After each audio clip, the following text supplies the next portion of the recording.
We've heard the arguments online from some very interesting YouTube videos. Isaac Author. There's quite a few very, very inventive and creative minds out there that are talking about UFOs from the standpoint of the observer, the general public, the scientist. And we're beginning to hear a lot of as we call mainstream people who would never look this direction, beginning to look this direction for the first time. And what's happening is the UFO field is dividing down the middle on two camps. And on one camp, you've got the UFO researchers shouting and hollering, look, we're looking for nut and bolt craft.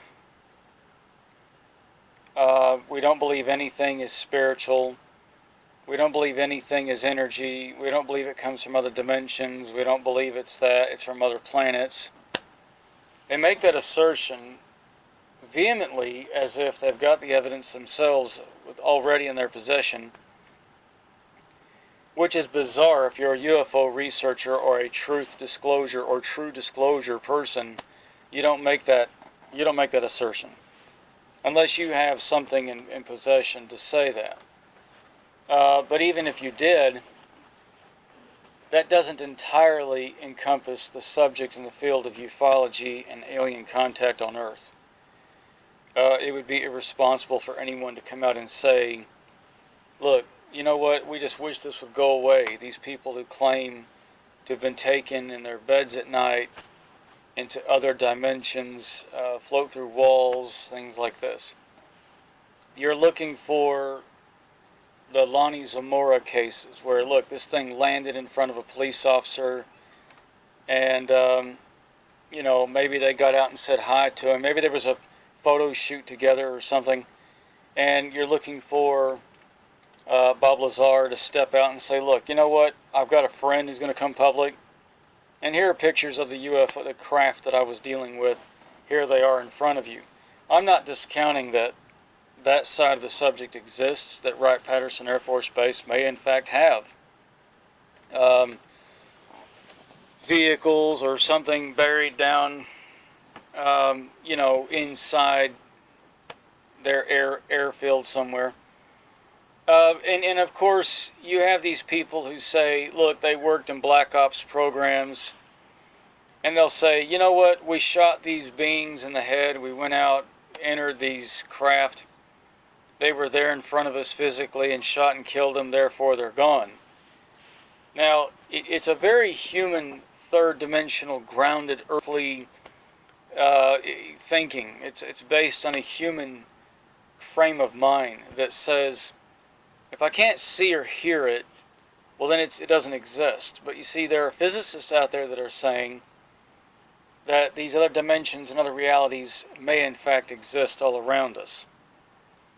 And while they can say this mathematically, while they're out there saying things like this, while the Large Hadron Collider at CERN and everybody are running around postulating these kinds of theories and whatnot, you still have the ufology side of things, of those people saying, we're building a big wall, like Donald Trump's wall between America and Mexico, and we're going to say, look, we're on this side of the wall, we're backed by money, we're backed by a lot of publicity, we're backed by a lot of other people who know who we are, we can go to conferences,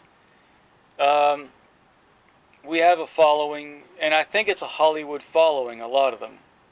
The Hollywood popular tribe, the popular following, is that aliens are here to kill us and abduct us for the purpose of taking over the planet.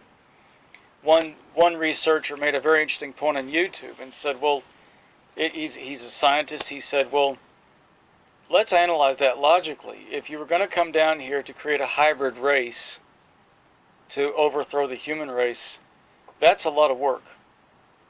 Why not just create some kind of biological superweapon, drop it in the atmosphere anywhere, and then the human race dies off?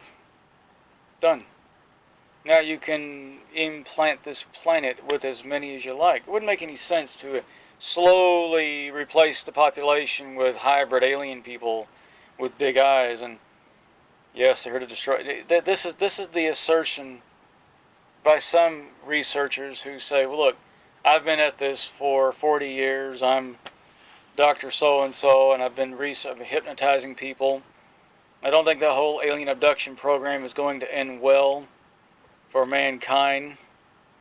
So it's like, well, wait a minute. You're not, okay, again, are these people given information during the so-called abduction experiences? And if not, then how can you postulate that claim based on alien beings that so often have come across as cold, surreal, mechanical, even drone-like? Very little information can be gleaned even from 1,000 abduction cases put under hypnosis, when in every instance they're not even given so much as an iota, a tiny piece of information of what's happening. Their interaction with the hybrid children, in most cases, they've been very positive. I've even been encouraged to hold the babies of the offspring of the human alien hybrid program. I don't know. Then there's okay. Let me step off that for a minute. I have my own experience and my continuing experiences.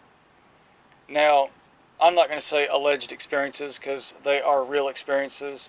I've backed it up with photo, video, and electronic voice phenomena. Stop right there, Jason. Electronic voice phenomena? What is she, a ghost? What's going on here? Yeah. Now, the late Dr. John Mack postulated that the whole UFO abduction alien phenomena was not a physical manifestation of aliens from other planets, but they were coming from another dimension. It was more of a spiritual aspect to this. Now, I try to get away from, nowadays, I don't really want to say the word spiritual. I don't want to say that. What I will say to you is that on the physics side of it, what we would class as a non-physical existence to us from our perception in higher dimensions and other dimensions is a very physical reality for them. Now, I don't mean alternate Earths or some parallel Earth or anything that you would try to continually put down as a third-dimensional other version of us, or even suggest that they're all from the future and it's us anyways. I'm speaking about other dimensions that are closer and in some sense much further away than even the farthest galaxies. Other universes that are unseen but all around us. Now, there's been this talk about, well, the argument for this, the argument for that. And how can Jason Moss or author J.P. Moss postulate or even support Dr. Mack in what he's saying? Well, simply that in my experiences, this is what the being that's identified herself to me as Beniko has told me. She's educated me on these aspects, these other realities, that they go there, back and forth, through technological means. It's not through some deep meditative spiritual practice or shamanic practice or anything like that. It was a technology. 2, my own personal research. I go out in the open and then on any given night and try to reach out to her, and here we have Dr. Stephen Greer set up CE5. Here comes some UFOs. Well, that's interesting. That's been backed up by witnesses who know me and don't know me, people in my neighborhood, and I take pictures and videos. I can do this all the time. Put it on Facebook. It's almost like some kind of a carnival act. I mean, I've done it in front of my sons. My sons have witnessed this. It doesn't make any difference. I could have anybody standing with me when this happens. And I'm calling out the name Beniko. And then, of course, I record video, and I can hear that she's around us, but I don't see her.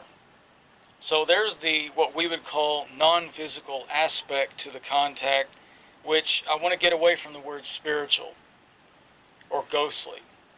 So what she's doing is she's stepped inside of an envelope space-time that we don't see. She's very much alive and well with blood in her veins and everything.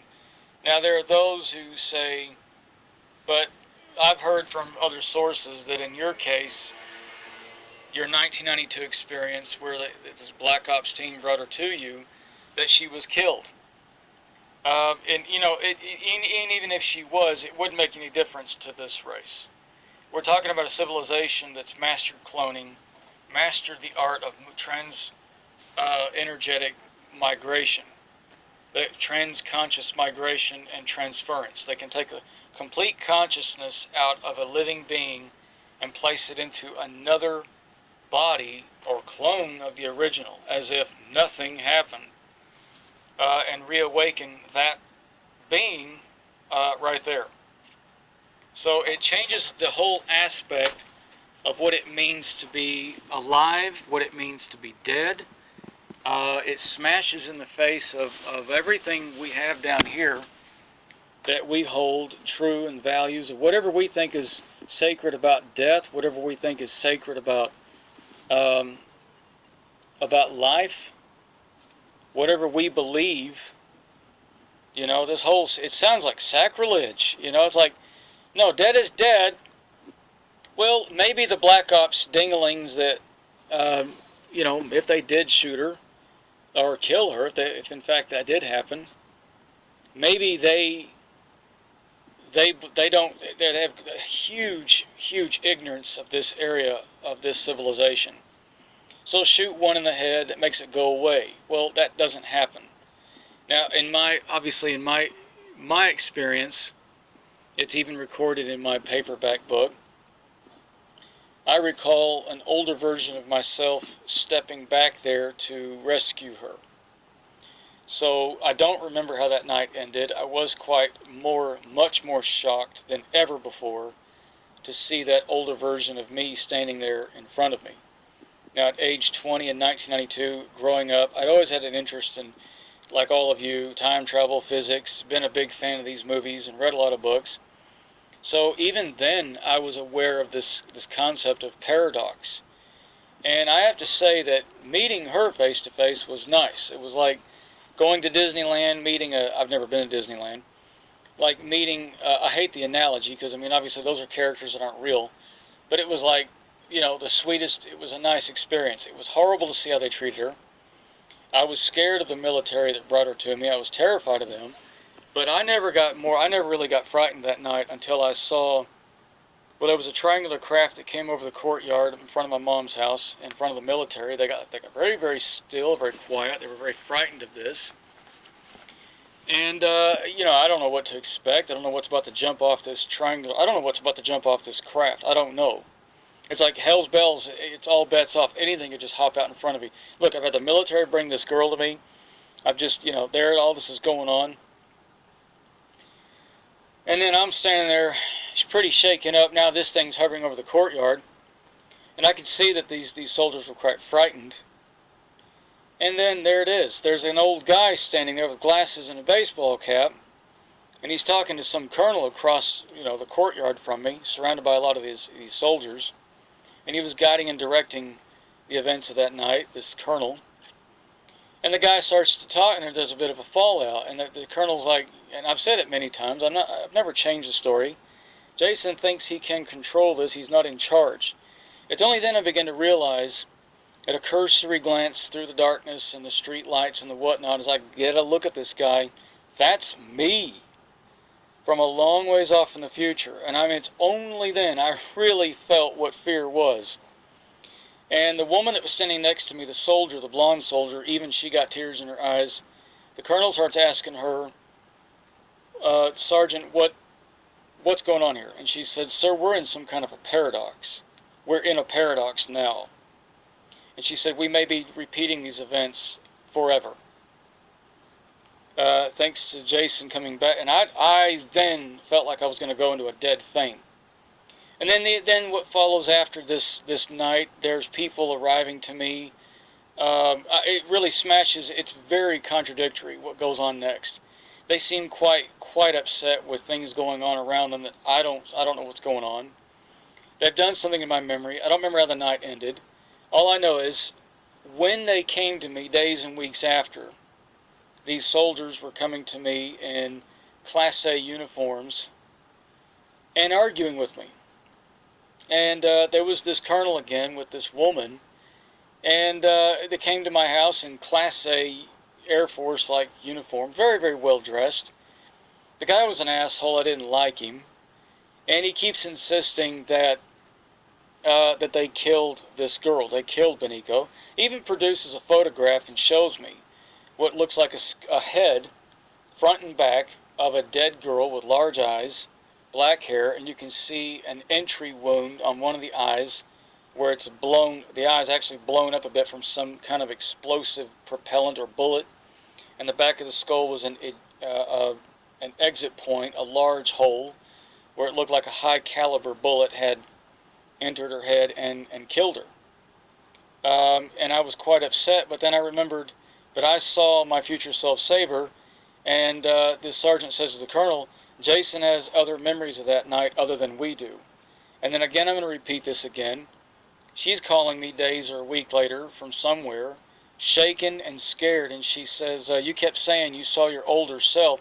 She says, we don't know where the body is. We had her body on cold storage, and we don't know where it is now. And I well, maybe they came and got her. And every time they came to me, I then have a memory return to me. It's like, wait a minute, only then it's triggering the memory. So it's like I'm being made to forget the fact they were there, and then they're coming back, and then whatever they're doing to me, they're having to go and deal with those memories. It's like, I don't know, there's something not going to plan at this point. And they're really very aggravated. They're losing control over something going on. And this woman was very shaken, and she's telling me, well, you said you saw your older self. She said even the paperwork on where they were keeping her in cold storage, even that was gone, as if it was never there. And then she said there were people that where they contain bodies and whatnot of aliens that they don't even have a memory of what this team is talking about. In fact, they thought the sergeant and the others in the team were crazy, that there is no such girl here that was brought in with any bullet holes of any kind. I don't know. And even then at age 20, having read a lot of stuff, having been interested in physics, even then I seemed to understand what that meant. The timeline was merging with another timeline, I told her. The timelines are merging. I said, you may always have a memory of your events, and I have a memory of mine. But the fact is, I saw something superseding your reality, and it's a time travel event that supersedes your reality. Thus, this timeline is going to supersede what you think happened, even if, in other words, the Mandela Effect, where you can still remember Berenstain Bears and Berenstain Bears, but you still remember Berenstain Bears, but you don't have any evidence of this. Well, but that doesn't mean your memories are wrong. In time travel, in timeline, in the theory of merging timelines, you can look it up on Wikipedia, there are no paradoxes. You can change history, and you will have memories of other events. So in a sense, that Black Ops team, you all ended up with a Mandela Effect. Surprise! So, she's very much alive. But again, as I said in another video, I'm just kind of repeating myself, it was only until about 2018, and in the forest of Felixstowe, and here in England, we really reconnected. And I really had the most powerful evidence of her existence, and really dead-on contact with her. I didn't get that in all the years remembering her since 2010. I went out in forest, I went out, and there was very vague stuff over a spirit box that came through that identified itself as Beniko. But it was only recently, in the last year. Well, that would mean that the time travel event of when I went back to save her must have taken place in 2018, in another timeline. Another me started off at 2018. Well, I don't have to be him. I still reap the reward of the fact that she's here. Because they can move through dimensions and time, then I don't have to worry about that. I don't have to take that trip. I've already taken that trip. Alright, so because I would love this for my job. I would love this. If I could apply this to work, I could take weeks off and my other self go back in time and work those weeks I took off. And then I still got the weeks off. That works. That works.